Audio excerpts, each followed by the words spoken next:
ADC নির্বাচনের গণনা শুরু হয়েছে সকাল 8টা থেকে শান্তিরবাজার মহকুমা শাসকের কার্যালয়ে। কড়া নিরাপত্তার মধ্য দিয়ে চলছে ব্যালট পেপার গণনা। মোতায়েন রয়েছে টিএসআর ও আধা সামরিক বাহিনী। আজ ত্রিপুরা এডিসি নির্বাচনে সেই বহু প্রতীক্ষিত দিন, রাজ্যের রাজনৈতিক ভাগ্য নির্ধারণের চূড়ান্ত মুহূর্ত। আজ সকাল 8টা থেকে শান্তিরবাজার মহকুমা শাসকের কার্যালয়ে শুরু হয়েছে ভোট গণনা প্রক্রিয়া। কারের ক্ষমতা কার দখলে যাচ্ছে তা জানতে এখন প্রতিটি ভোটার আছে। কড়া নিরাপত্তা আর টানটান উত্তেজনার মধ্য দিয়ে চলছে এই ক্ষমতার নিয়ম মেনে সংগ্রাম করার মধ্য দিয়ে শান্তিরবাজার মহকুমা শাসকের কার্যালয়ে শুরু হয়েছে ব্যালট পেপার গণনা কাজ। গণনা কেন্দ্রের ভেতরে নির্বাচন কমিশনের আধিকারিকের উপস্থিতিতে একে একে খোলা হচ্ছে ব্যালট বাক্স। প্রতি রাউন্ডের শেষে প্রার্থীদের ভাগ্য এখন খবর পরীক্ষা।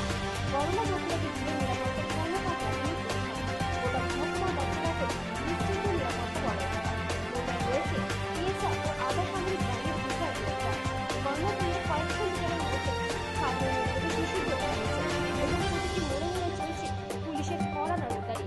এদিকে কার্যালয়ের বাইরের দিকে দিকে ভিড় জমিয়েছে বিভিন্ন রাজনৈতিক দলের কর্মী ও সমর্থকরা। নিজেদের জয় নিশ্চিত করতে সকাল থেকেই মনোনীত প্রার্থীরা সরাসরি উপস্থিত হয়েছেন। কারো চোখে মুখে জয়খুশি, আবার কোথাও দেখা যাচ্ছে চাপা উদ্বেগ। জয়ধ্বনি আর সমর্থকদের স্লোগানে শান্তিরবাজার মহকুমা চত্বর এখন কার্যত শান্ত।